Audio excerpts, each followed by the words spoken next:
Dua susunan kata ini, Alhamdulillah. Terlalu banyak nikmat Allah yang tidak bisa lagi kita hitung. Sebagaimana Allah kekalkan dalam firman-Nya, wa in ta'uddu ni'matallahi la tuhsuha. Kalau kalian ingin menghitung-hitung nikmat Allah, kalian tidak akan pernah mampu. Sudah banyak yang kita nikmati dan akan terus kita nikmati sampai salah seorang di antara kita menemui ajalnya. Dari makanan, minuman, pakaian, oksigen, air dan apa saja. Dan nikmat terbesar tidak henti-hentinya kami mengingatkan diri kami dan jemaah sekalian adalah nikmat Islam dan iman. Dan saya yakin kita semua berkumpul di salah satu rumah Allah ini, sholat berjamaah, maghrib dan sebentar juga isya insya Allah dan duduk dalam majelis ilmu. Salah satu tujuannya adalah memperkuat Islam dan iman kita.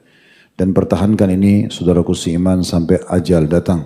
Sebagaimana Allah mengatakan wa'bud rabbaka hatta ya'tiyakal yakin. Selalulah sembah dan tunduk kepada Tuhanmu sampai datang kepadamu kematian. Dan dalam ayat yang lain, wala tamutunna illa wa antum muslimun. Dan jangan kalian meninggal dunia kecuali dalam keadaan Islam. Selanjutnya kita panjatkan salam hormat kita kepada satu-satunya manusia yang paling pantas untuk kita hormati di masa kita sekarang ini. Bahkan sampai menjelang hari kiamat dan akan menjadi pemimpin seluruh anak Adam di dunia dan di akhirat. Mengucapkan satu kali salam hormat kepadanya akan dibalas oleh Allah dengan 10 salam. Dan juga tentunya akan ada pemenuhan kebutuhan, ada pengampunan dosa dan sekian banyak keutamaan dari salam hormat kepada manusia terbaik ini. Dan tidak kalah penting adalah sebagai balas jasa kita setelah beliau menghabiskan 23 tahun dari masa hidupnya. Semua untuk agama ini. Tidak asing buat kita 13 tahun di Mekah, semuanya dengan hinaan, cacian, bahkan puncaknya diusir dari kampung halamannya Mekah. Dan 10 tahun di Madinah penyempurnaan agama sehingga sampailah kepada kita dan kita bisa jadikan sebagai pegangan hidup. Maka sangat wajar setelah mengucapkan Alhamdulillah bersyukur kepada Allah, kita juga mengucapkan salawat dan taslim kepada Nabi besar Muhammad sallallahu alaihi wa ala alihi wa sahbihi wasallam. Seperti biasa, ikhwani dan akhwati fillah, di pekan pertama, Rabu dan pekan kedua kita membahas dosa-dosa besar. Dan pada pekan lalu Alhamdulillah kita sudah membahas menunda bahkan menolak memiliki anak yang juga disinggung oleh para ulama tentang masalah ada yang berhukum haram, ada yang sifatnya makruh dan sudah panjang lebar kita paparkan. Dan sekarang kita masuk pekan ketiga, seperti biasa kita ada inspirasi hijrah. Kita mendatangkan teman-teman kita kaum muslimin yang memang mau bersedia tentunya kita undang. Dan jazakallahu khair, hari ini Ustaz Ami datang untuk menjawab undangan kami dan diisi dengan 3 poin dasar. Kita lebih mendalam mengenal beliau secara pribadi, nama, keluarga, background pendidikan. Kemudian kira-kira kapan beliau mulai mengarahkan hidupnya ke agama ini setelah sebelumnya yang kami dapat informasi Ustaz Ami di jurusan nuklir ya. Kemudian nanti yang terakhir adalah apa kiat-kiat istiqomah sehingga beliau tetap bisa bertahan dan mau bergerak di dakwah ini dan tentunya teman-teman bisa ambil pelajaran. Dan insya Allah pekan keempat dan kelima biasanya kita tanya jawab apa yang sudah masuk di media atau yang sedang viral di masyarakat kita yang kira-kira butuh tanggapan juga dari kami. Baik, itu mungkin dari kami insya Allah teman-teman sekalian, kita ikhlaskan niat dan sama-sama kita menyimak dan lebih mengenal tokoh yang sedang kita undang. Fadhal, kalau antum mau kenalkan diri dulu. Assalamualaikum warahmatullahi wabarakatuh. Alhamdulillahi haqqa hamdih wa ashhadu an la ilaha illallah wahdahu la syarika lah ta'ziman li majdih wa ashhadu anna Muhammadan abduhu wa rasuluh salawatu rabbi wa salamu alaihi wa ala alihi wa ashabihi wa man sara ala nahjihi wa istanna bi sunnatihi ila yaumil qiyamah. Alhamdulillah, puji syukur kita haturkan kehadirat Allah Azza wa Jal. Di kesempatan malam ini Allah kumpulkan kita dengan punya semangat sama-sama ingin memperbaiki diri. Semoga Allah Subhanahu wa taala menjadikan forum kita sebagai forum yang barokah. Tidak lupa kita menghaturkan salawat dan salam untuk Nabi Agung Muhammad sallallahu alaihi wasallam atas perjuangan besar beliau dalam membimbing umat sehingga kita bisa mendapatkan indahnya Islam sampai detik ini. Dan juga tidak lupa kami menghaturkan jazakumullahu khairan kepada Al-Ustadz Khalid bin Zaid Basalamah hafizahullahu ta'ala wara'ah yang telah memberikan kesempatan bagi saya untuk bisa belajar di masjid ini. Berbicara tentang sejarah pribadi saya, barangkali tidak ada yang menarik untuk dibahas. Karena mungkin saya dan Bapak Ibu kurang lebih punya latar belakang yang sama, berawal dari orang yang dulunya nggak paham apa-apa, kemudian Allah Subhanahu wa Ta'ala berikan kita pemahaman tentang masalah agama. Jadi kalau sejarah saya ditulis gitu, orang nggak bakalan tertarik untuk membacanya. Ada satu poin pertama yang ingin kita tekankan.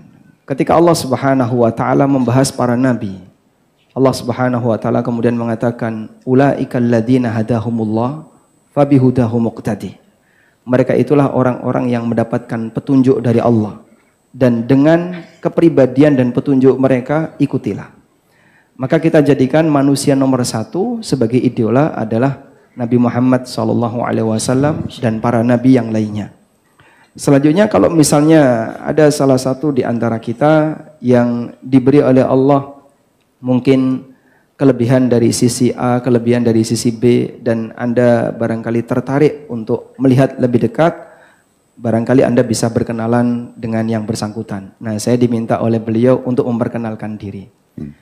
Baik, nama asli saya sebagaimana yang tertera dalam pengumuman kajian, Ammi Nur Bais, itu bukan nama pena, tapi itu nama lahir. Bapak menyampaikan penjelasan Ammi itu dari kata am, yang kata beliau artinya umum. Nur berarti cahaya, sedangkan ba'its artinya pembangkit. Pembangkit cahaya umum, Ustaz. PLN. Wallah. Ada sebagian teman-teman yang curiga, ini benar nama asli, tak tunjukkan KTP, nama asli saya. Nama asli saya Ammi Nur Bais. Kalau kunyah saya Abu Yahya, walhamdulillah Allah karuniakan kepada saya satu anak laki-laki yang masih usia 2 tahunan namanya Yahya. Kemudian berkaitan dengan asal saya berasal dari satu kecamatan pelosok namanya Kecamatan Paciran di Kabupaten Lamongan, Jawa Timur. Rumah saya dengan laut kurang lebih 200 meter. Dan waktu kecil saya berkali-kali tenggelam. Alhamdulillah selamat, Ustaz. Masya Allah. Alhamdulillah. Maka bisa ketemu dengan teman-teman di sini. Berarti antum ahli berenang nih. Dulu gagal berkali-kali, Ustaz. Dan mengenai orang tua saya, bapak saya tukang kayu, ibu saya penjual kue. Ada makanan seperti kerupuk tapi dipres. Orang mungkin nyebutnya kue dolar. Ibu saya kerjaannya itu. Walhamdulillah. Bapak dan ibu pendidikan terakhir yang saya tahu SMA. Dan saudara-saudara saya, kita bertiga, saya sebagai anak pertama. Sementara 2 adik saya, satu ada di Jogja, yang satunya masih berada di Lamongan. Walhamdulillah. Tidak ada yang istimewa.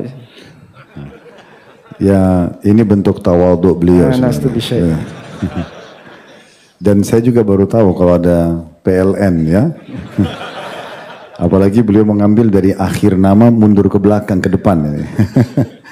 Tapi kalau dari depan beda Ustaz ya? Beda Ustaz. Ya. Kalau dari depan umum duluan. Berarti antum memang dari background umum baru ke agama gitu Ustaz? Masya Allah.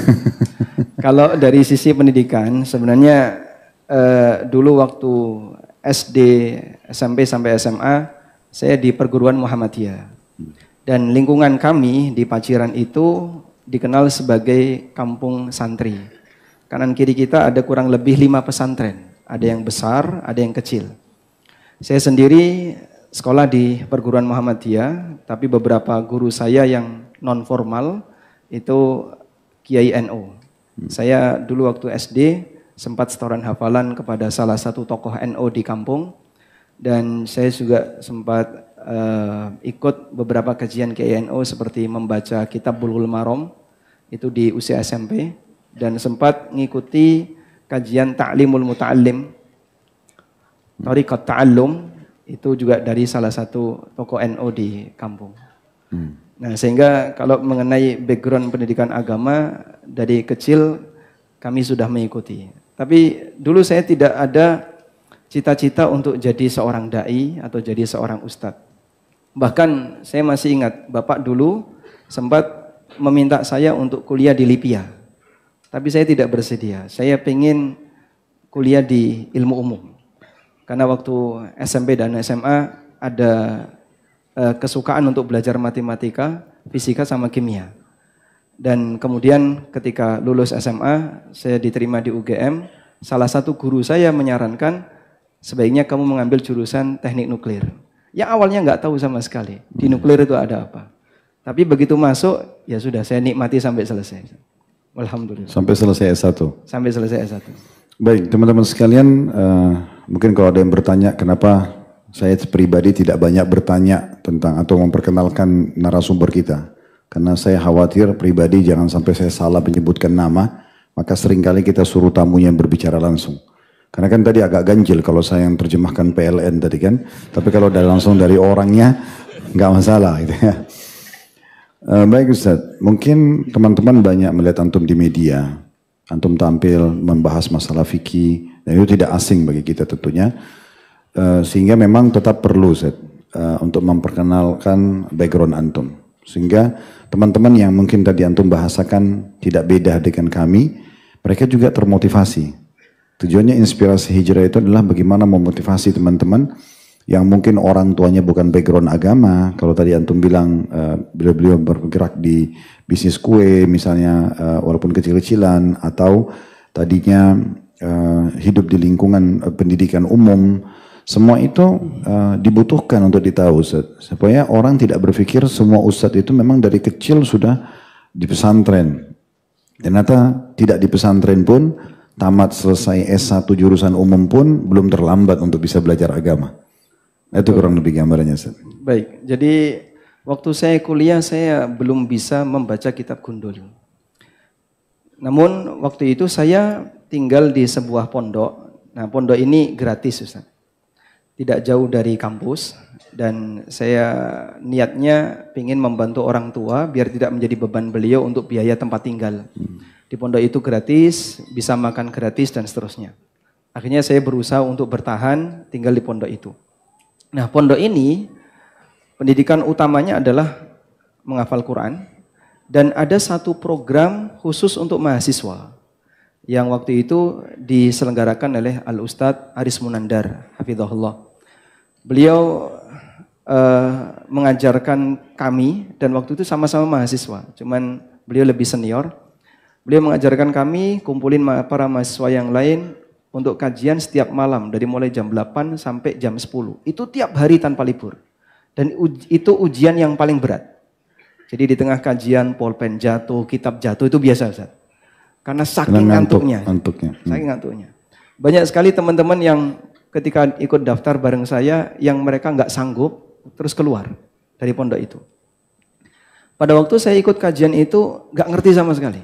Jadi cuman buka buku, buka kitab bahasa Arab, kemudian beliau menerjemahkan perkata, saya ikuti terjemahan perkata itu, tapi saya ketika disuruh baca saya nggak bisa.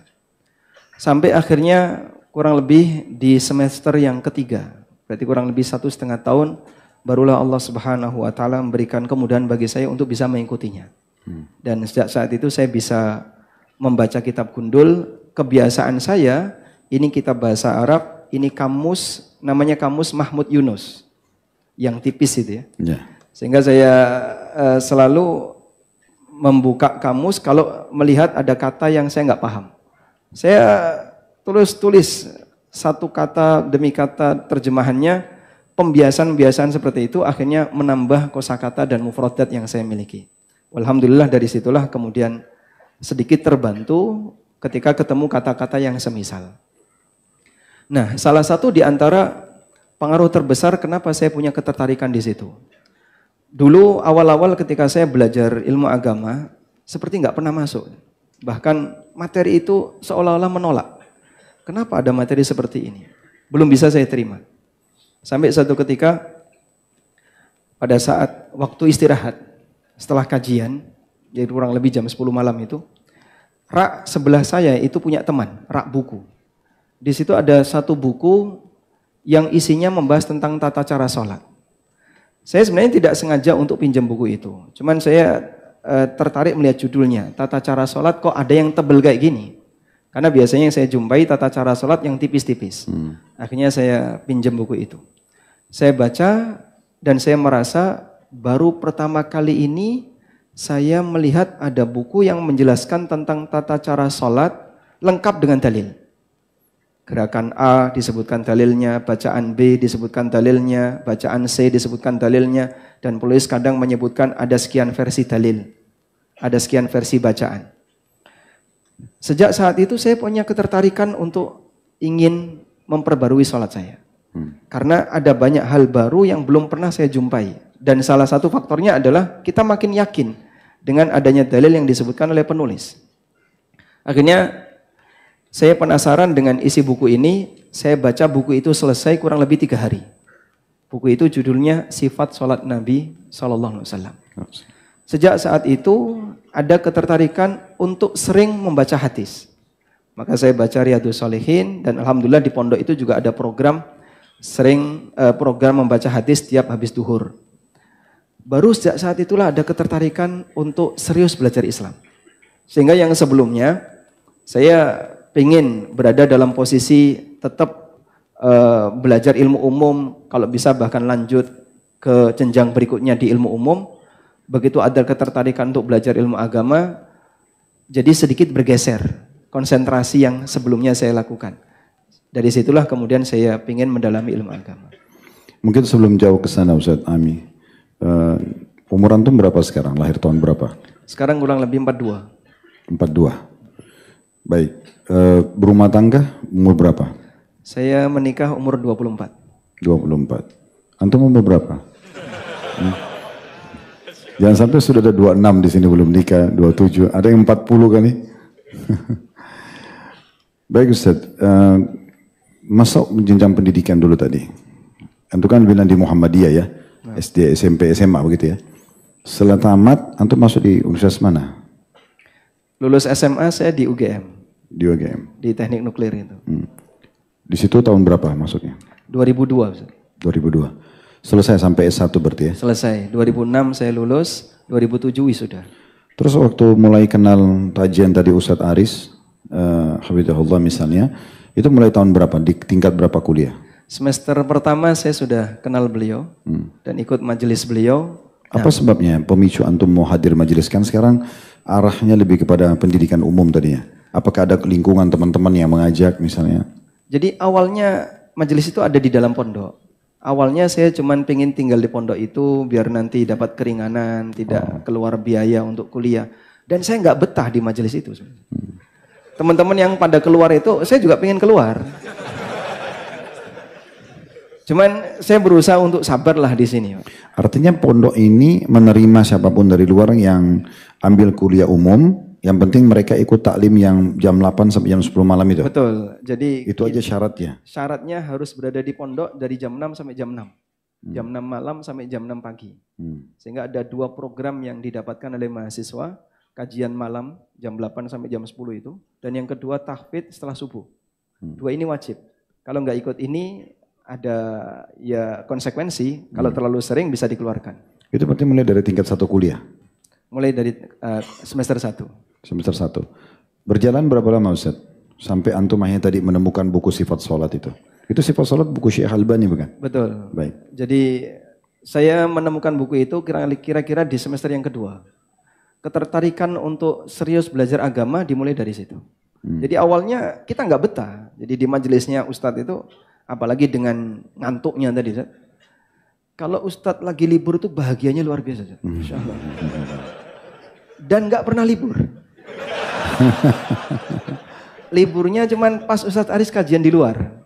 Wah itu senang sekali kita. Ustadz Aris kajian di luar, libur alhamdulillah itu senang. Karena ketertarikan untuk belajar belum ada ketika itu. Ilmu bagi kami ketika itu paksaan. Sehingga saya sendiri merasa forum ini yang paling saya tidak suka. Makanya ketika itu, karena kajian dari jam 8 sampai jam 10 itu ujiannya adalah ngantuk. Saya selalu punya prinsip siang harus tidur. Sampai saya ingat itu, waktu kuliah siang jam 1, saya tinggal keluar ke musola tidur saya. Dosennya nyari. Yang nuklir? Nuklir, di UGM. Jadi saat jam 1, kalau nggak salah kuliah mekanika fluida itu waktu itu. Dosennya sampai nyari, di mana ini kok orangnya selalu hilang. Karena kalau saya nggak tidur siang, nanti malam saya nggak bisa. Ngantuk. Pasti ngantuk. Sekarang di Ma'had itu sendiri, selain program tadi baca kitab, kan baca kitabnya pasti pilihan ya. Kitab tertentu dari diterjemahkan tertentu. Itu berseri atau misalnya dia tiap hari berganti-ganti judul kitab, misalnya fikih, hadis, tafsir gitu atau gimana? Karena kita kan mulazamah ya. Sehingga kitab apa yang dibahas itu pilihan dari Ustadz. Begitu selesai kitab 1, nanti Ustadz akan mencarikan kitab 2, kitab 3, dan itu tidak murattab, tidak teratur. Kadang masalah usul fikih, kadang masalah akidah, kadang bicara masalah manhaj, sehingga berbeda-beda antara satu kitab dengan kitab yang lain. Banyak yang ikut Ustadz, mahasiswa? Yang ikut kurang lebih belasan, sekitar 15 atau 16 orang. Terbuka juga buat akhwat waktu itu? Nggak ada Ustadz. Berarti pesantren? Di ruangan khusus untuk ikhwan saja. Ikhwan saja. Nanti masih ingat buku-buku apa saja yang dibedah waktu itu? Yang pertama, dan itu nol sama sekali saya nggak ngerti. Beliau membahas tentang syarah qawaid fiqhiyah Syekh Sa'di. Oh, Masya Allah. Itu saya nggak ngerti sama sekali. Tapi saya ikut.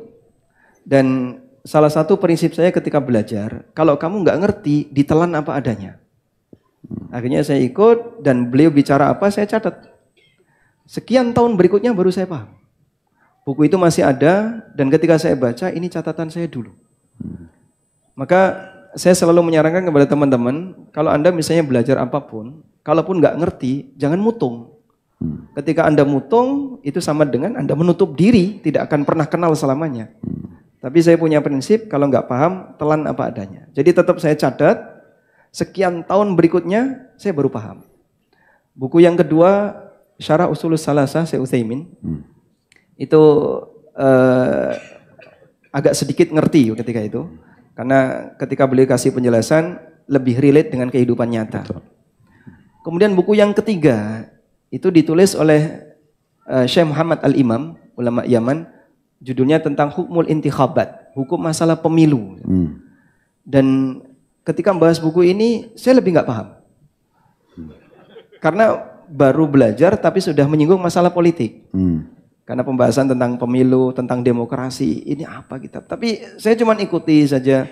Di situ yang saya harapkan adalah setiap kosakata yang disebutkan oleh Ustadz saya catat. Sehingga berarti poinnya antum bertahan di situ mengikuti walaupun tidak suka, kurang paham, hanya karena untuk bertahan supaya meringankan orang tua. Salah satu di antara tujuan besarnya. Ada motivasi lain nggak Ustaz? Selain meringankan orang tua. Mungkin antum lihat ada teman-teman antum yang motivasi antum begitu. Yang saya harapkan dari pondok itu adalah bisa menghafal Quran. Saya dengan keinginan untuk menghafal Quran itu di antara yang membuat saya bisa terjaga untuk tetap akrab dengan yang lain. Dan belum ada ketertarikan untuk baca kitab. Untuk membahas masalah ilmu-ilmu yang dikutip oleh para ulama. Berarti kajian subuh tahfidz Quran itu lebih antum fokus? Lebih saya sukai ketika itu. Setoran hafalan Quran. Nggak ngantuk? Kalau itu enggak. Dan saya senang belajar setelah subuh. Sehingga habis subuh, walaupun tidak ada kegiatan, pokoknya jangan sampai mepet kasur. Itu bahaya. Makanya kajian di ANB Channel itu dominan setelah subuh. Kalau tadi belajar qawaid fiqhiyah, baik usul salasah tadi, misalnya itu atau hukum intikhab tadi yang antum sebutkan, atau mungkin beberapa buku antum pelajari, kan ini dalam kondisi antum tidak suka Ustaz, tapi antum tetap ikuti. Dan metodenya tadi antum bilang bercampur. Karena qawaid fiqhiyah sih saya melihat kalau dulu kami masih di Madinah itu belajarnya di syariah pun mungkin 3 kuliah, 3 kuliah ya, tapi pemula sudah dimulai itu memang pasti akan menjenuhkan. Tapi kalau dalam tahfidz Quran yang antum bilang subuh, itu ada metode tertentu yang digunakan? Di tempat kami tidak ada. Jadi dibebaskan dan tidak ada target untuk yang mahasiswa. Jadi di pondok itu ada yang mulai dari kelas SMP sampai kelas mahasiswa. Dimulai tahsin dulu atau gimana? Dulu bagi yang tidak bisa baca, sadar diri. Sehingga dia harus tahsin itu pun ke temannya, tidak langsung ke ustadz. Dan alhamdulillah, karena saya dulu di perguruan Muhammadiyah sudah diajari tentang bagaimana cara baca Quran yang benar, sehingga waktu mondok tidak harus melalui tahapan tahsin. Jadi sudah langsung tahfidnya? Sudah langsung tahfidz. Antum terus menghafal berapa lama sehingga menyelesaikan? Sepanjang kuliah Jadi kekuatan menghafal bertahan sampai sebelum menikah, Ustaz. Itulah salah satu di antara resiko menikah. Dan alhamdulillah kesibukan karena tidak ada, sehingga waktu-waktu kosong ya banyak kita gunakan untuk murojaah. Artinya proses dari 2002 tadi, awal semester itu sudah mulai hafal Quran sampai selesai kuliah? Sampai selesai kuliah. Selesai hafalnya? Enggak sampai. Oh, belum saya selesai. kurang lebih dapat 8 juz. Oh, alhamdulillah. Dan saya menyesal kenapa tidak sampai selesai. Masih Salah ada satu waktu di antara sekarang. yang betul sekali, cita-cita saya yang belum tercapai adalah menghafal Quran. Saya Ya. ingin sekali bisa menghafal satu Quran. Biasanya memotivasi orang kalau niatnya seperti itu, buka ma'had tahfidz. Nah, Karena mau nggak mau akhirnya sering ke situ. ikut-ikutan menghafal. Ikut-ikutan. Baik. Terus kemudian antum sudah mulai menghafal sampai tamat tuh kuliah.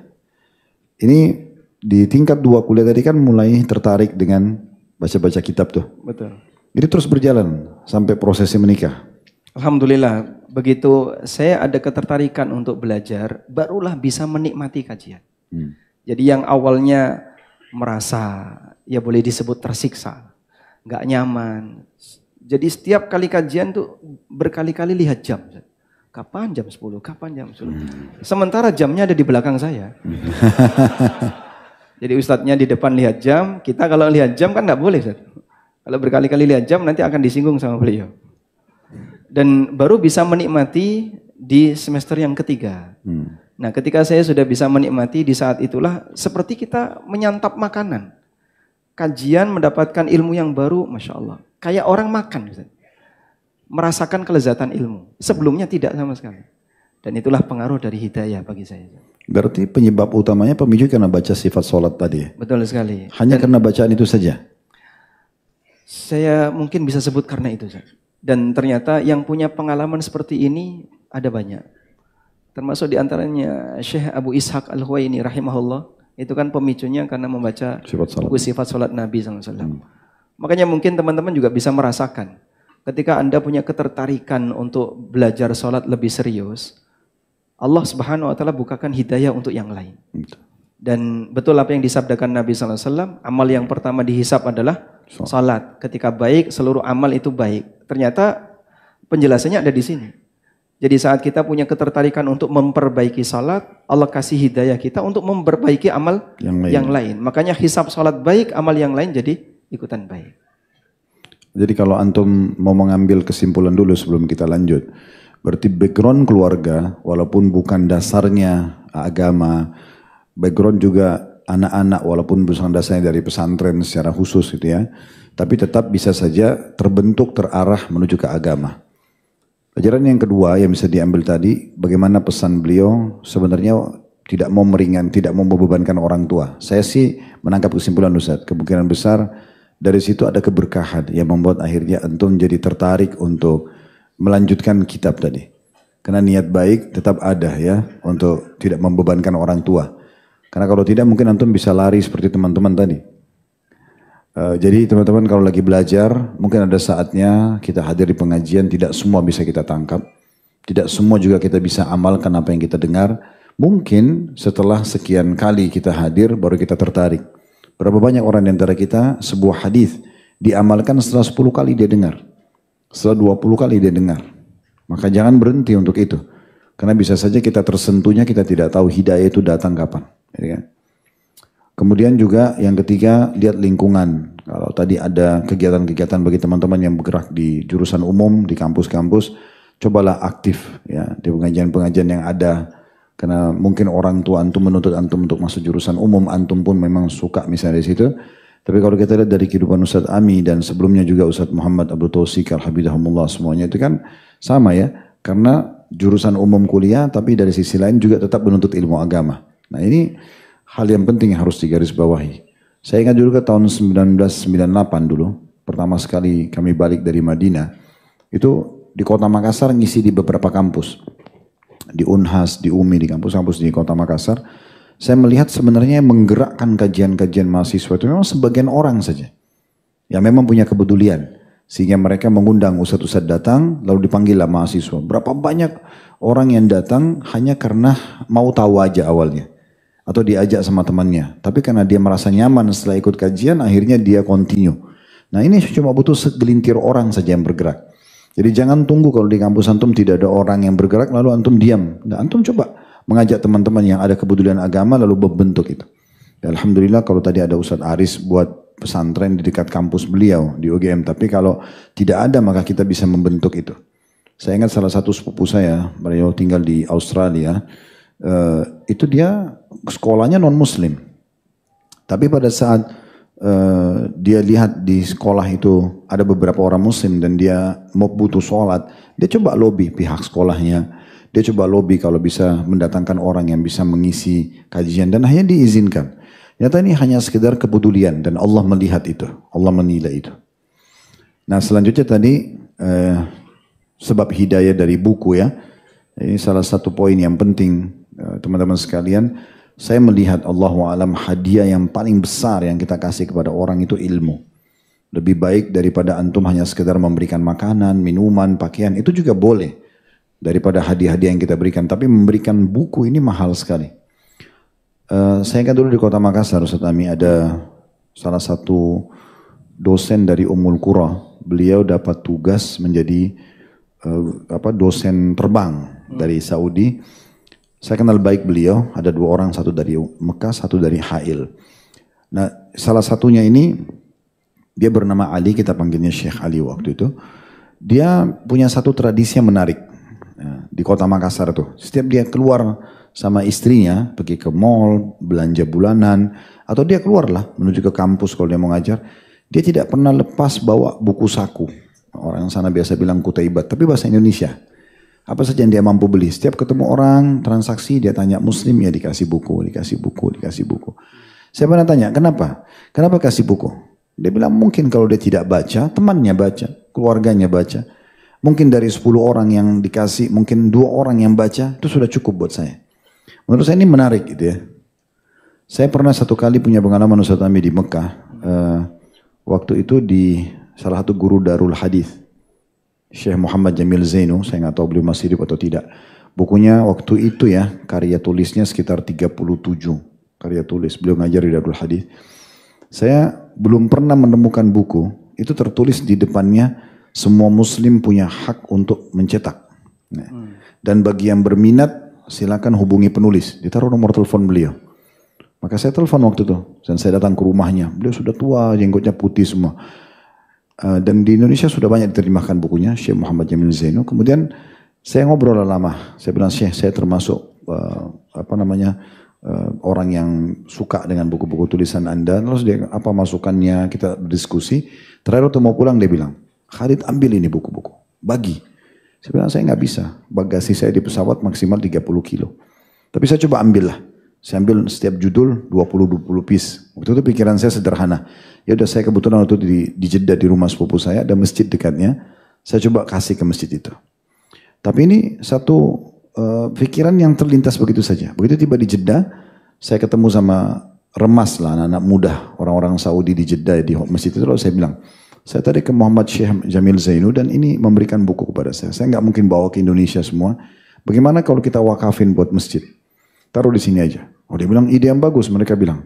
Diambillah lalu ditaruh di rak-raknya 37 judul kali 10 buku. Berarti kan 370 buku. Nah itu ditaruh di situ. Lalu kemudian ada satu di antara mereka yang ngomong, itu makin memotivasi saya. Dia bilang begini, Khalid, kami ini tinggal di Jeddah. Kami nggak pernah terfikir ini. Padahal Syekh Muhammad Jamil Zainu cuma 70 kilo dari kami ke Mekah, dekat sekali. Tapi kami nggak pernah terfikir. Allah datangkan kamu untuk ambil buku itu taruh di kami. Dan mulai sekarang kami akan jalankan ini.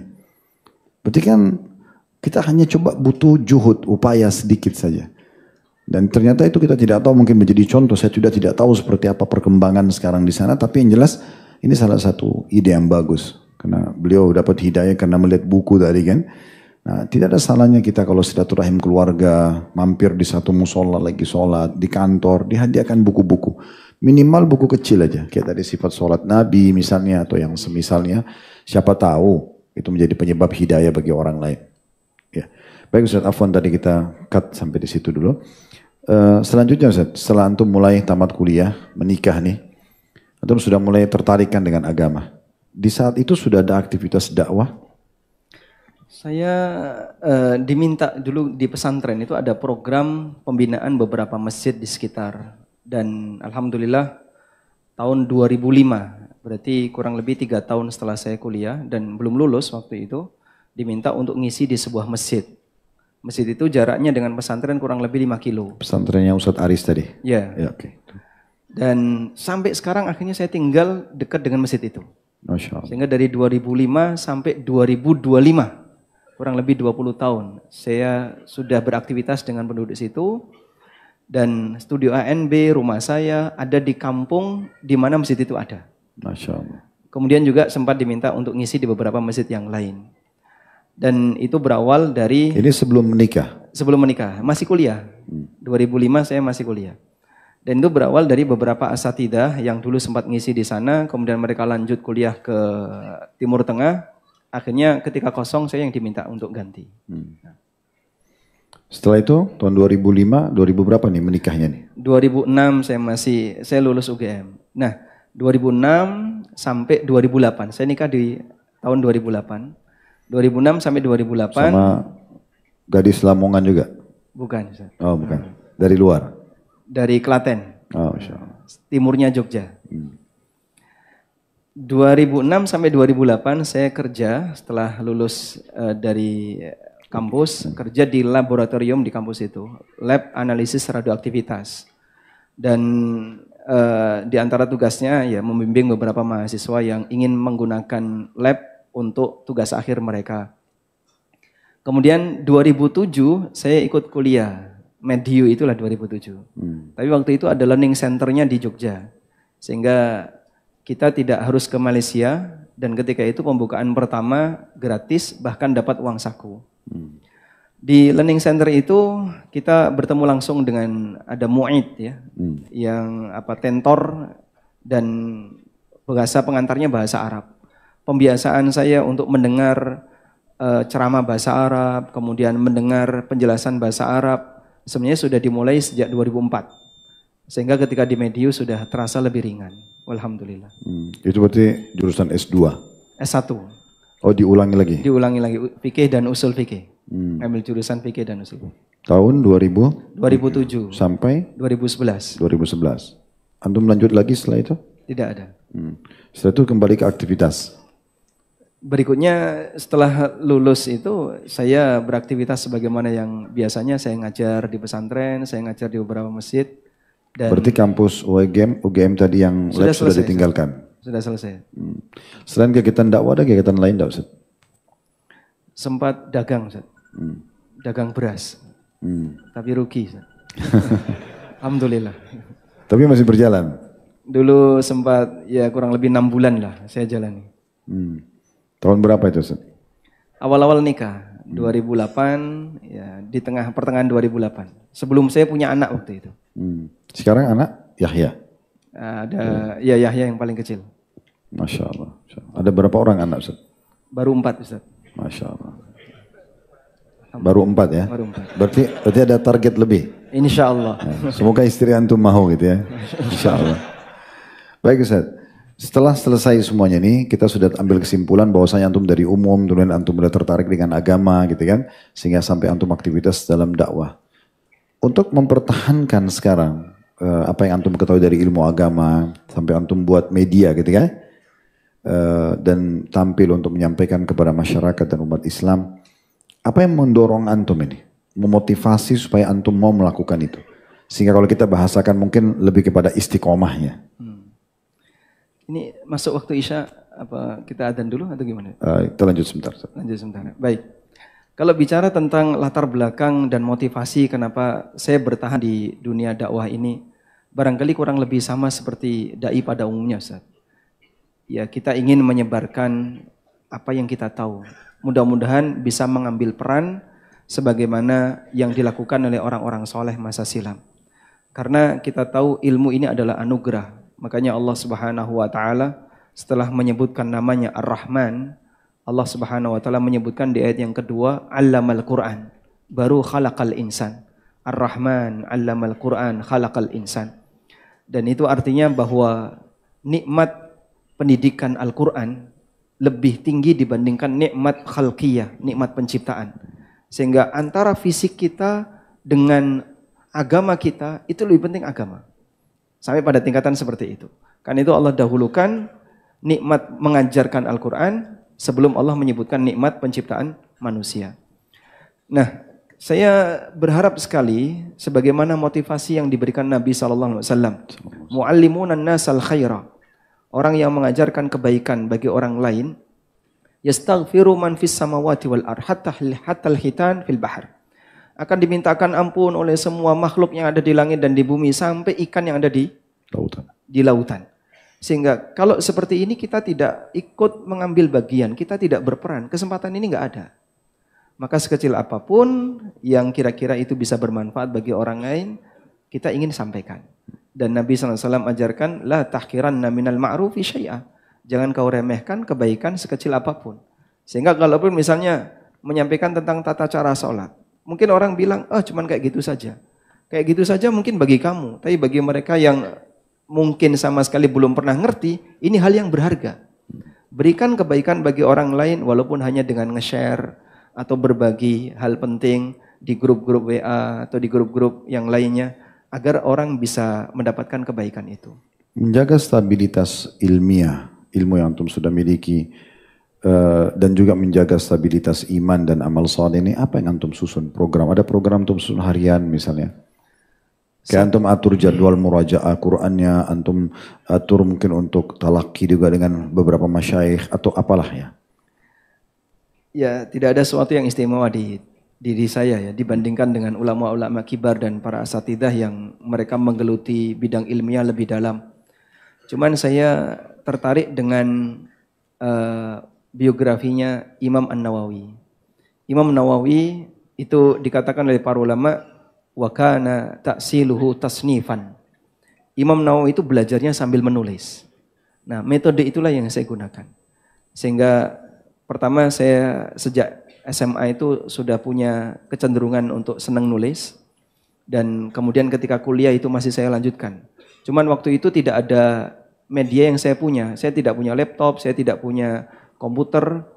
Sampai akhirnya ketika Allah berikan saya laptop di kapan ya, sekitar 2010.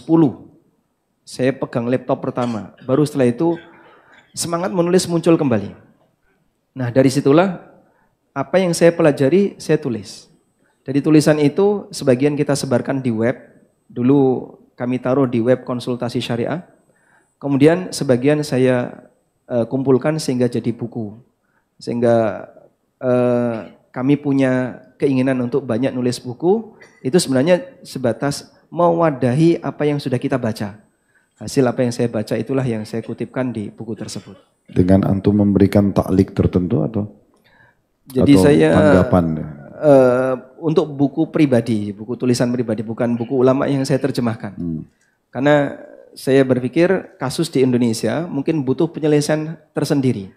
Makanya di beberapa buku yang saya tulis seperti buku tentang riba, buku tentang halal haram, bisnis online, fikih ASN, kemudian tentang pasar muslim, dunia makelar, kemudian juga tentang ada orang utang, itu lebih bersifat kasus di lapangan. Kemudian hasil saya baca yang saya pahami, jadilah sebuah buku.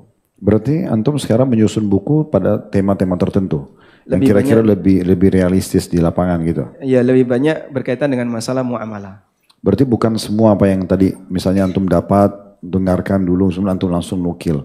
Kalau fawaid-fawaid seperti itu sifatnya buku catatan. Sementara yang kami terbitkan yang kira-kira dibutuhkan oleh masyarakat.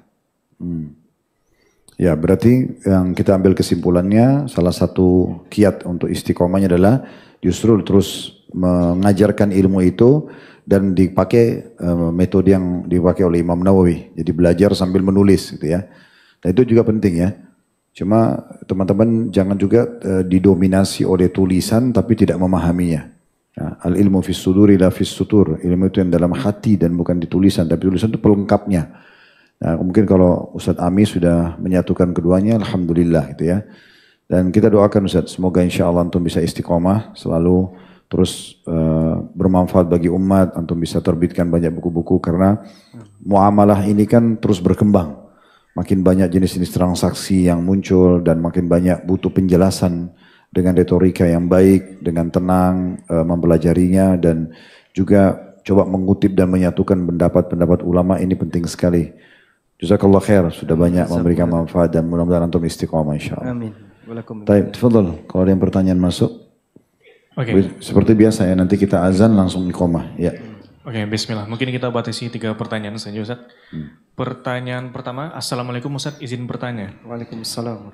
Maaf sebelumnya, saya merupakan seorang pemabuk. Saya suka keluar malam dan pulang pagi karena pekerjaan juga. Saya sudah berhenti dari dunia malam 1 bulan yang lalu dan ini kajian pertama saya karena diajak oleh teman kuliah.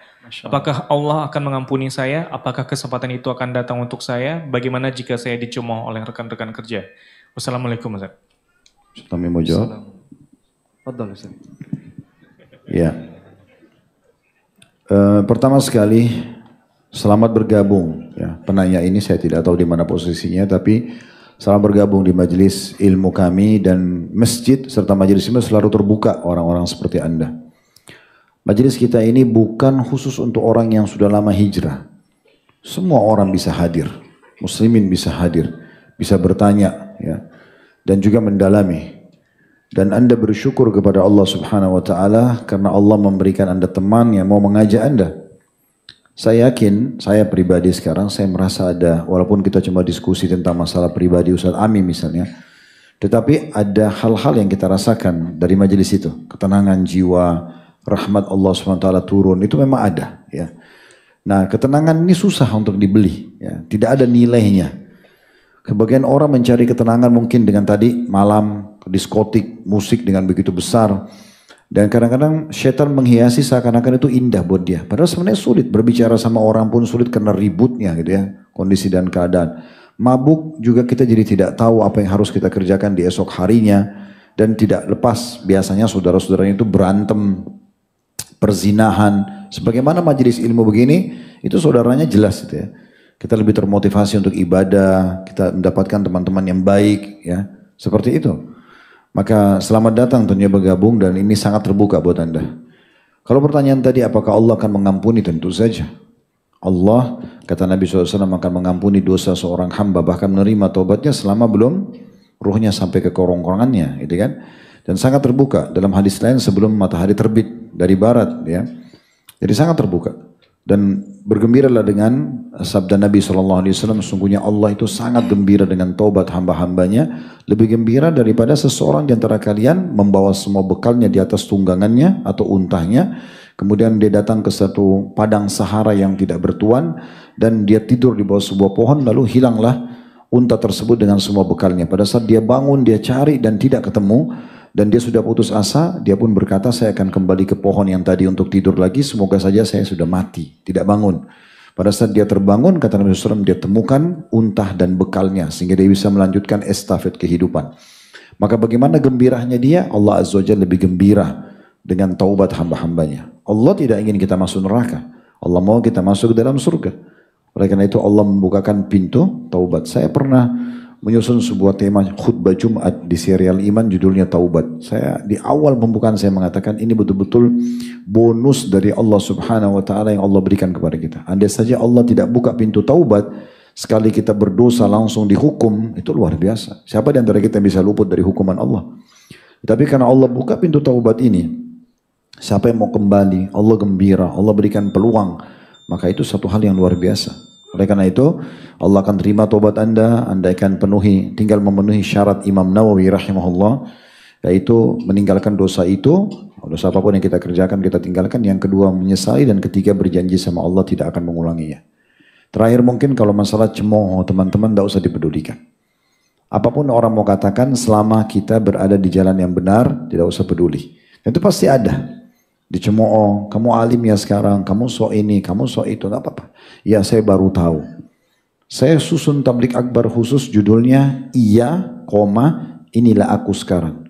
Itu 2,5 jam kami tablik akbar di Makassar membahas.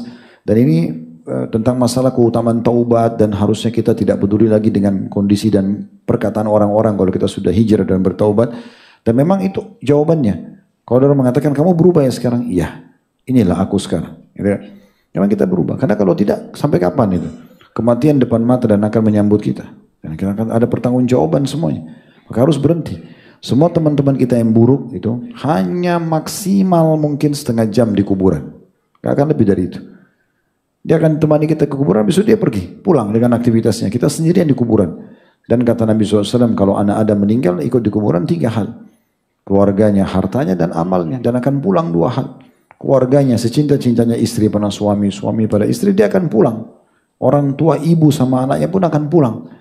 Hartanya semewah apapun, mobil paling jauh diparkir di pagar kuburan. Kemudian besok dibawa pulang. Jadi warisan, amalnya menemaninya. Maka kita harus sadar amal kita harus perbanyak dan jangan terpengaruh dengan orang.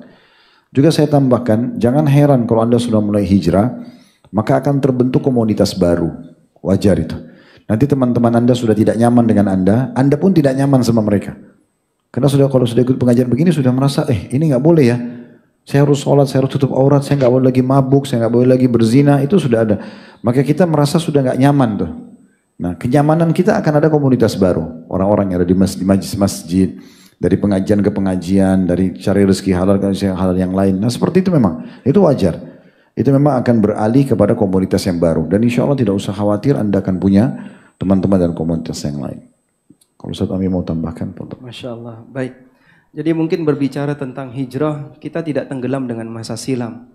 Kita semuanya punya masa silam. Bahkan barangkali para sahabat Nabi SAW masa silamnya jauh lebih kelam daripada kita. Tapi begitu mereka terkena hidayah dan masuk Islam, mereka menjadi pahlawan-pahlawan besar. Ada ulama kibar di zaman tabi'in, Fudail bin Iyad, dulunya adalah seorang perampok. Tapi setelah itu beliau menjadi ulama kibar yang menghiasi aroma Islam semakin indah di masanya dan sampai sekarang nasihatnya sering kita pakai. Allah Subhanahu wa taala memberi kesempatan bagi Anda untuk bertaubat. Dan kata Ibnu Qayyim mengambil pelajaran firman Allah di surat At-Taubah ayat 118. Taubatnya hamba diapit oleh 2 taubat dari Allah. Tsumma taballahu alaihim liyatubu innallaha huwat tawwabur rahim. Kemudian Allah memberi kesempatan bagi dia untuk bertaubat. Liyatubu, agar dia bertaubat. Sesungguhnya Allah Maha penerima taubat. Jadi taubatnya hamba diapit 2 taubat dari Allah. Pertama dikasih trigger sama Allah. Trigger itu bisa jadi datang dari kawan Anda diajak duduk di sini sebagai kesempatan majelis ilmu pertama. Itu triggernya. Mau direspon atau tidak? Ketika Anda respon dengan baik, Anda bertobat. Lalu setelah itu ketika Anda bertobat, Allah terima tobat. Diberi kesempatan tobat, direspon, lalu Allah terima tobat. Sehingga hamba menjalani ini 3 fase. Tsumma taba alaihim liyatubu innahu huwat tawwabur rahim. Jangan sia-siakan kesempatan semacam ini sehingga kita semuanya terbuka untuk menerima siapapun yang datang ke sini untuk memperbaiki diri dan Allah membuka kesempatan bagi hambanya. Wa qul li'ibadiyalladzina asrafu ala anfusihim la taqnatu min rahmatillah. Sampaikan kepada seluruh hambaku yang dia telah tenggelam dengan kemaksiatan. Jangan pernah putus asa dari rahmat Allah. Innallaha yaghfirudz dzunuba jami'a. Sesungguhnya Allah mengampuni semua jenis dosa. Segede apapun dosa Anda, ketika Anda datang bertobat untuk mohon ampun kepada Allah, Allah membuka pengampunan dosa lebih besar daripada dosa Anda. Maka mudah-mudahan Anda bisa istiqomah. Amin. Fadhal. Oke, selanjutnya. Ustadz, apakah kita harus tersiksa dulu sebelum menikmati kajian ilmu, Ustadz? Nah, itu Ustaz Ami yang jawab. Karena beliau dari tadi yang mempromosikan tersiksanya. Ustaz Khalid nggak mengalami fase seperti itu.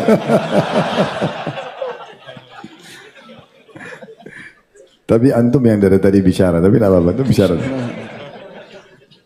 Baik, kalau ada keharusan seperti itu tidak harus. Ada sebagian di antara teman-teman yang lingkungannya sudah mendukung dengan baik. Sehingga dari kecil dia diarahkan untuk senang ilmu, senang untuk kajian. Bahkan ada banyak sekali anak-anak ya yang sekarang cita-citanya pengen jadi ustadz.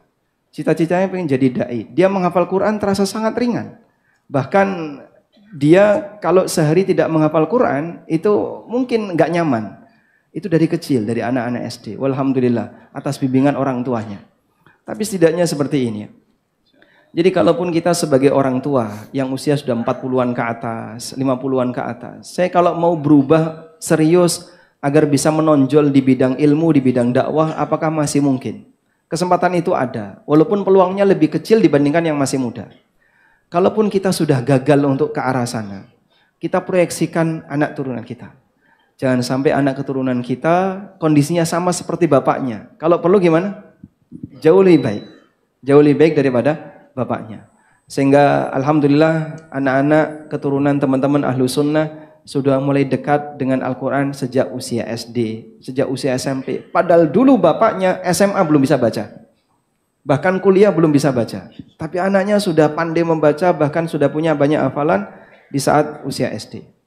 Tapi ada juga yang dia mengalami fase seperti yang saya alami. Mungkin tahap awal dia kesakitan.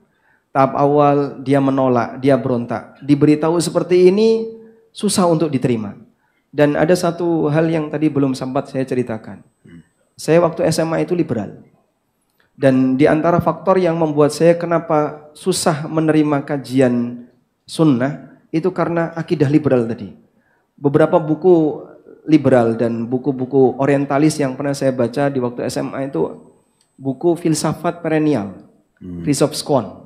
Itu sempat jadi buku rujukan saya. Kemudian tokoh Syiah yang sudah meninggal ya, Kang Jalal, itu juga sering saya konsumsi, termasuk beberapa buku yang lain.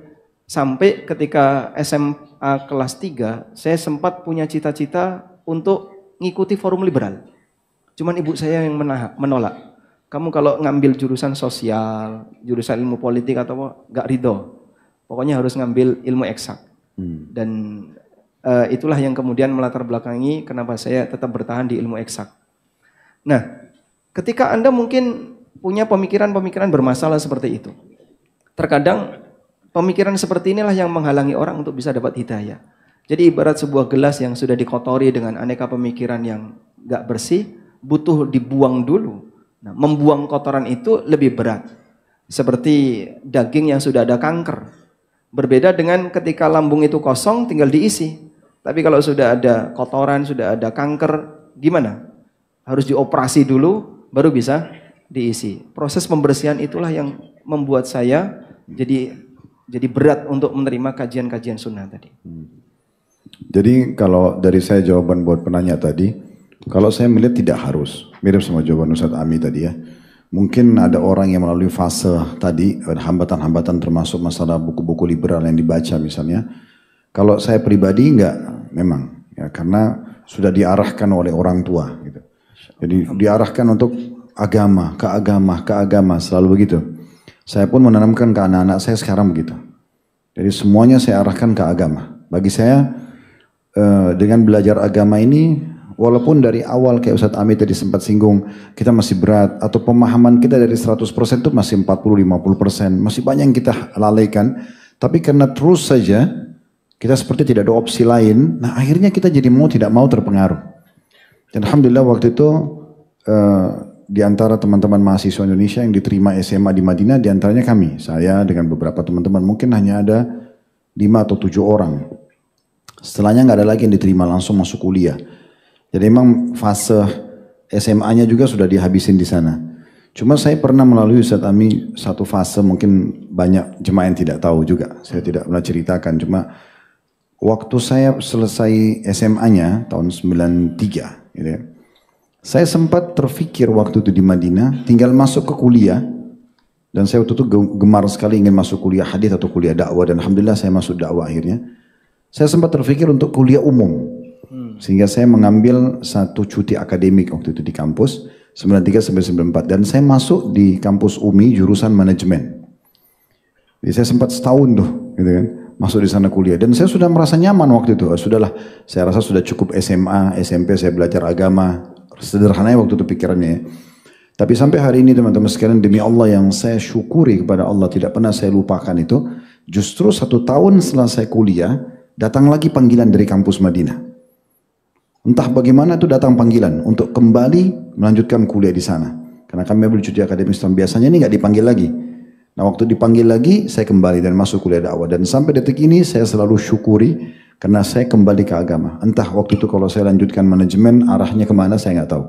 Ya mungkin saya hanya sempat bekerja di perusahaan orang lain atau misalnya jauh dari agama karena bekalnya masih baru SMP sama SMA saja. Tapi alhamdulillah jurusan agama itu sangat besar pengaruhnya. Makanya kalau istri saya pun bicara, nanti anak-anak ini ada yang jadi dokter, ada yang jadi insinyur. Enggak, saya bilang enggak ada. Kalau saya nggak bisa, kalau anak saya, semuanya ke agama. Nanti kalau S2, S3 mau ambil jurusan umum silahkan. Tapi kita butuh bekal agama yang kuat. Nah seperti itu kurang lebih. Jadi insya Allah tidak semuanya harus melalui sesuatu yang berat gitu ya. Yang penting antum punya niat dan tekad yang baik. Sebagai contoh tadi sederhana antum ke masjid ini, saya yakin juga ada yang dari jarak jauh datang gitu kan. Tapi termudahkan selama antum mau jalani. Ya mungkin yang terakhir Fadhal. Oke, pertanyaan terakhir Ustaz. Bagaimana caranya mempertahankan hijrah tersebut untuk tetap istiqomah dan oleh begitu banyaknya syubhat-syubhat Ustaz? Syukron. Tafadhal Ustaz. Kalau saya sudah biasa didengar sama mereka. Mereka sudah hafal nih kiat istiqomah saya. Masya Allah. Baik. Berbicara mempertahankan hijrah, bagaimana kiat-kiatnya untuk bisa bertahan? Bagi kami Ustadz, nampaknya komunitas itu faktor penunjang utama. Makanya ada istilah as-sahibu sahib, yang namanya teman itu bisa nyeret. Dan saya kira kenapa kita bisa bertahan dengan baik, diantaranya adalah komunitas. Karena itulah dalam syariat kita diperintahkan untuk menjaga sholat 5 waktu secara berjamaah, kemudian aktif mengikuti forum-forum kajian, karena di komunitas yang baik inilah kita bisa bertahan. Allah Subhanahu wa taala ketika mengutus Nabi Musa alaihissalatu wassalam, beliau kan meminta kepada Allah untuk apa? Agar Nabi Harun diutus oleh Allah Subhanahu wa taala. Saat Allah Subhanahu wa taala meminta kepada Musa untuk jadi nabi, Nabi Musa mengatakan, waj'alhu waziran min ahli Harun akhi ushdud bihi azri wa asyrikhu fi amri kay nusabbihaka katsira wa nadhkuraka katsira. Kuatkanlah, dukung untuk dakwahku dan tunjuk Harun akhi, saudaraku yaitu Harun, yang nanti dia akan menguatkan dakwahku. Lalu Nabi Musa alaihissalam menyebutkan kenapa beliau meminta nabi yang lain sebagai pembantu untuk sama-sama berdakwah melawan atau menyampaikan dakwah kepada Firaun. Kay nusabbihaka katsira, agar kami bisa banyak bertasbih. Wa nadhkuraka katsira, dan lebih banyak berzikir. Sehingga kebersamaan dengan orang soleh membuat kita jadi terjaga motivasinya. Kadang kita naik turun, bisa naik bisa surut. Nabi SAW mengatakan likulli amalin syirrah wa likulli syirratin fatrah. Setiap amal itu ada suasana naik dan ada setiap ada suasana naik pasti ada turun. Tapi akan terjaga walaupun turun tetap bertahan dalam kebaikan, nggak sampai kebablasan.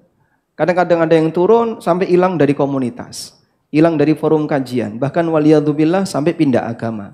Tidak jarang begitu dia hilang sampai dia mengikuti yang lain. Maka keberadaan komunitas ini Anda jaga baik-baik, sehingga selalu merapat dengan orang-orang soleh, dengan orang-orang baik. Mungkin ada hal yang mengecewakan, sehingga saya kalau kumpul sama ini sering disinggung, saya tersinggung perasaan, dia ngomong nyelekit, dia ngomong kayak gini. Itu konsekuensi ketika Anda bergesekan dengan siapapun. Tapi Anda menghargai bahwa tauhid di sini penting. Kalau kemudian Anda kumpul dengan orang-orang yang menjaga tauhid, insya Allah akan bertahan tauhid Anda. Walaupun ada suasana kadang sakit hati dan seterusnya. Nabi SAW menyebutkan, pada saat Fathu Mekah, banyak sekali berbagai macam daerah-daerah yang masuk Islam, sampai beliau mengatakan, Inna syaitana qad ayisa ayya'budahul musallun fi jaziratil Arab. Sesungguhnya setan sudah putus asa untuk kembali disembah. Setan putus asa untuk membangkitkan suasana kesyirikan seperti dulu di Jazirah Arab. Tapi ada satu gangguan yang setan tidak pernah putus asa. Walakinnat tahrisha bainakum. Setan tidak pernah putus asa untuk membuat permusuhan di tengah kalian. Jadi poin ini Anda perlu catat. Ketika Anda kumpul dengan teman-teman yang sudah belajar agama, yang sudah akrab dengan kajian sunnah, kadang gesekan itu muncul. Tapi kita ingat pesan Nabi SAW. Kita dipertahankan oleh Allah untuk tetap terjaga tauhidnya, tapi godaan bagian ini gak hilang. Berarti modalnya apa? Jangan gampang baper gitu aja. Jangan gampang baper. Siapa yang gampang baper, dia mungkin tidak akan bertahan untuk bisa bergesekan dengan yang lain. Dikit-dikit kecewa, dikit-dikit emosi. Dan Anda sendiri akan sakit. Allah Subhanahu wa taala jadikan antara kita dengan yang lain itu sumber fitnah, sumber ujian. Wa ja'alna ba'dakum li ba'din fitnatan atasbirun. Kami jadikan sebagian kalian sebagai sumber fitnah bagi yang lain, atasbirun sejauh mana kalian bersabar. Sehingga ketika Anda bisa bersabar, kalaupun ada yang kurang dari saudaranya, itu hal yang lumrah. Karena Anda bukan malaikat dan teman Anda juga bukan malaikat. Sama-sama manusia yang punya kekurangan. Sehingga tetap selalu bertahan dalam komunitas dan sabar ketika ada kekurangan yang dialami oleh temannya. Itu sebagai saran ya. Mungkin Ustadz ada koreksi dan tambahan. Mungkin sebagai, bukan koreksi. Barakallahu fiik. Jadi kalau dari saya sering sampaikan di majelis kita, cuma saya ingatkan kembali, dari saya kiat istiqomahnya 4. Yang pertama itu ilmu, majelis ilmu. Betul-betul ilmu ini pondasi iman, teman-teman. Bisa kita katakan tidak ada iman tanpa ilmu, ya. Sementara orang kalau sudah punya iman itu berubah semua. Orang bodoh jadi pintar, penakut jadi pemberani, orang pelit jadi dermawan itu karena imannya. Dan itu pondasinya ilmu. Antum sadar atau tidak sadar dulu dalam majelis ilmu seperti ini itu pasti menambah iman. Makanya jangan pernah tinggalkan majelis ilmu. Ya. Di masa-masa terutama kita lagi turun itu, maka harus selalu di majelis ilmu. Jangan beralasan, oh saya sibuk kerja, saya sibuk begini. Ini kajian kita malam malah. Atau mungkin antum kalau tidak bisa offline, bisa online. Jadi ilmu itu jangan ditinggalkan. Saya selalu berbagi sama jemaah saya dan saya pun begitu. Sehari kalau tidak isi pengajian itu beda sekali rasanya dengan kalau lagi habis isi pengajian. Karena kadang-kadang kalau kami isi pengajian, tidak tahu kalau Ustaz Ami rasakan juga. Kita isi pengajian sebenarnya kita sedang mengecas diri kita sendiri. Kadang-kadang kita bahas bab tentang sholat malam nih. Sebenarnya kita sedang motivasi diri kita. Oh hadis ini lagi ya, oh iya lupa saya. Ini kita teringat kembali. Sebenarnya manfaatnya kembali kepada diri kita sendiri. Begitu juga dengan orang yang hadir. Dan memang ilmu itu harus diulang-ulangi. Gak bisa sekali 2 kali. Ya. Antum mendengarkan masalah takwa, masalah wara, masalah zuhud berulang-ulang. Tidak masalah. Ulang-ulangi aja. Karena kita tidak tahu mana yang betul-betul tertanam dalam hati kita. Yang kedua, amalkan ilmu itu. Jangan cuma punya teori. Harus diamalkan. Dan saya pernah kasih kiatnya bagaimana? Dipaksa. Ya. Paksa untuk mulai menerapkan ilmu itu. Paksa tanda kutip sini ya. Walladzina jahadu fina hadaynahum subulana. Orang yang memaksakan mujahadah ke jalan kami, kami akan pandu ke jalan kami. Jadi paksakan mulai sekarang program sholat malam, paksakan mulai sekarang baca beberapa ayat Al-Quran, paksakan sekarang rutin pikir pagi petang, paksakan majelis ilmu, paksakan. Jadi kita paksakan sendiri, kita programkan, ya, kita kayak mengontrol diri kita. Nah itu yang dimaksudkan. Jadi amalkan. Ilmu sedikit diamalkan jauh lebih baik daripada ilmu banyak tapi tidak diamalkan. Gitu ya. Yang ketiga baru komunitas kayak Ustaz Ami bilang tadi. Ya. Nah kalau saya tambahkan tadi apa yang beliau sampaikan, kalau antum ada gesekan-gesekan sama sebagian ikhwah, mungkin karena kejahilan mereka, Allah bilang wal afina anin nas, maafkan orang lain. Kita maafkan mereka, tapi kita boleh memilih di antara sekian banyak orang di pengajian, mana yang aslah, yang lebih baik. Ya. Tentu tidak semua orang buruk. Antum temukan seseorang ini pernah menipu, oh di majelis. Jangan antum pukul rata, oh di Blok M itu saya pernah ketemu ada ikhwat atau akhwat penipu. Itu dia pribadi. Gak boleh dipukul rata semuanya. Jadi jangan kita karena satu orang ini lalu kita rusak komunitas kita. Tapi dia begitu belum tentu yang lainnya. Pasti yang lain ada yang lebih baik daripada itu. Karena saya pernah dengar beberapa ikhwah kita cerita gitu ya. Di Blok M itu Ustaz, tolong Ustaz nasihatin. Kadang-kadang di tempat akhwatnya, tempat ikhwanya datang ke kajian tapi masih gosip. Ya. Tapi masih ini dan itu. Bahkan ada yang mengeluh sama saya ditipu dengan ikhwah yang kalau kajian di saf awal, nyatat terus, tapi dia menipu. Nah itu dia individu. Dan ujian sedang datang kepada antum. Gitu kan. Ya udah kita tinggal nyari orang-orang yang lebih baik. Gitu kan. Kemudian yang keempat, yang terakhir jadi ilmu, kemudian amalkan, kemudian komunitas, dan yang terakhir adalah berdoa. Ini tidak kalah penting. Harus berdoa. Ya, kata Nabi SAW, kalau orang sudah mulai mengumpulkan harta dunia, ya, maka faknizu, kalian harusnya justru menjaga hadhil kalimat, kalimat-kalimat. Allahumma inni as'aluka tsabata fil amr. Ya Allah, aku minta agar aku bisa kokoh dan istiqomah dalam perkara agama ini. Kita selalu baca, ya. Dan banyak doa-doa yang lain yang bisa kita baca. Allahumma habibna ila iman. Ya Allah, cintakanlah iman dalam hati kami. Wa zayyinu fi qulubina, hiaskan dalam hati kami. Wa karrih ilaina al-kufra wal fusuqa wal isyan. Buatlah kami benci terhadap kekufuran, perbuatan keji, dosa dan pembangkangan. Itu diantaranya. Jadi kita coba membaca, dan doa yang masyhur, ya musarrifal qulub, sarrif qulubana ala ta'atik atau ala dinik, dalam beberapa riwayat. Nabi SAW sering ulang ini, yang membolak-bolakkan hati, ya Allah bolakkan hati kami atau arahkan hati kami kepada agamamu. Kata salah satu ummahatil mukminin, ya Rasulullah, seringkali kami dengar Anda baca doa ini. Maksudnya apa yang Anda khawatirkan? Anda ini siapa? Maka kata Nabi SAW, wahai Aisyah, waktu itu pada Aisyah, dan ada juga riwayat lain, kalau seingat saya ada Ummu Salamah, radhiyallahu anhunna ajma'in. Maka kata Nabi SAW, sesungguhnya hai Aisyah, hati manusia itu ada di jari jemari sang pengasih Allah, dia bola-balikkan sesuai yang dia inginkan. Maka tetap kita minta. Makanya dalam Al-Fatihah kita selalu baca ihdinas siratal mustaqim, tunjukkan kami jalan yang lurus. Itu selalu kita ucapkan, minta doa kepada Allah Subhanahu wa taala. Baik teman-teman sekalian, jazakallah khair Ustaz Ami. Semoga Allah ikhlaskan niat kita semuanya dan teman-teman yang hadir, dan Allah berikan manfaat dari pertemuan kita ini. Walau benar dari Allah, maka silakan diambil dan diamalkan. Kalau ada salah dari kami, tentunya kami mohon maaf dan istighfar kepada Allah Subhanahu wa taala. Subhanakallahumma bihamdika asyhadu an la ilaha illa anta astaghfiruka wa atubu ilaik. Wassalamualaikum warahmatullahi wabarakatuh. Waalaikumsalam warahmatullahi wabarakatuh.